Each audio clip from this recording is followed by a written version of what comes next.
Hey there. So, you're looking for a dog trainer here in Nesbit, right? Well, you've come to the right place. We're going to walk through everything you need to know to find a great one so you and your best friend can really enjoy all the great things our community has to offer. I mean, that's really what it's all about, isn't it? Picturing those calm walks on the Tanglefoot Trail or just a relaxing afternoon at Nesbit Park with your dog by your side. No stress, no pulling. The right training is what turns that picture into a reality. All right, section 1, training for Nesbit life. Let's talk about what training really means for living right here in DeSoto County. It's more than just sit and stay. Yeah, a well-behaved dog is really just a good neighbor. And you know how it is here? We've got quiet streets, community spots, those classic summer gatherings. Having a dog that's calm and ready for all that just makes life easier and more enjoyable for absolutely everyone. Okay, let's get into your options. What kind of training is even out there? We'll look at the most common and, frankly, the most effective approaches you're going to come across.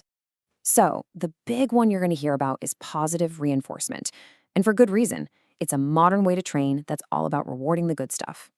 With treats or praise. It works, it's humane, and honestly, it builds an amazing bond with your dog. It's pretty much the gold standard for trainers and vets these days. Then you've got the format.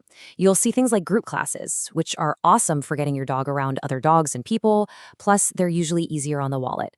But then you have private lessons. These are great because they're totally personalized. The trainer comes to you and helps with those specific at-home problems like, say, your dog going nuts every time the doorbell rings.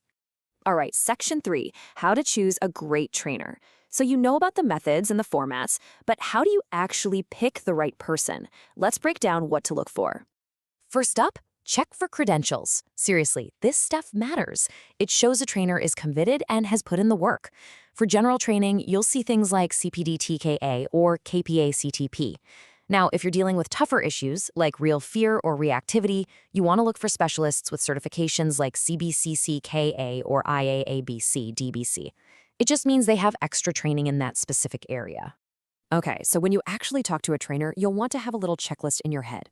Ask them about their philosophy. Does it sound like a good fit for you? Ask what they're doing to keep learning, continuing education. And make sure you talk about how they'll make a plan specifically for your dog and for life here in Nesbit. A really important one is to ask how you'll know if it's working and what you need to do, because let's be real, you're a huge part of the team. Section 4, local costs and rules. Let's get down to the brass tacks. How much is this going to cost, and what are the local rules you have to follow? So the cost really depends on what you're looking for. A typical group puppy class for a few weeks might be somewhere in the $140 to $220 range. Private lessons are priced per session, usually somewhere between $80 and $120. And then you have the really intensive stuff like board and train programs, which, as you can imagine, cost more. This should give you a pretty good ballpark idea for budgeting. Okay, this one's a big deal for everyone in the county. We have a leash law. It's simple. When your dog is off your property, it has to be under restraint. That just means on a leash or in a fenced yard. No running loose. And hey, that's exactly what a good trainer helps with, making those leash walks a breeze. And here's a non-negotiable for health and safety. State law says all dogs need a current rabies vaccine from a vet. Make sure you keep that little metal tag on their collar. It proves they're vaccinated and is also a huge help if your dog ever gets lost. All right, section 5, putting training into practice. Once you start with a trainer, you've got to practice those skills out in the real world. So where can you go? We've got some fantastic local spots for this. Nesbit Park is great for working on focus when there are a few other people and dogs around.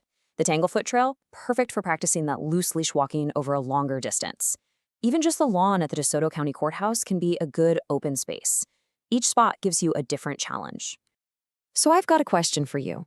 What's the number one thing you want to fix? The very first skill you want to master with your dog that would make your life here in Nesbit better? Is it polite leash walking? Coming when called? Not jumping on your friends? Knowing that goal is half the battle. Look, finding the right trainer isn't just about stopping a bad habit. It's about opening up your world. It means you can have a companion you can really enjoy, whether you're at home, walking down the street, or exploring anywhere in DeSoto County. It really makes all the difference. I wish you the best of luck on your training journey.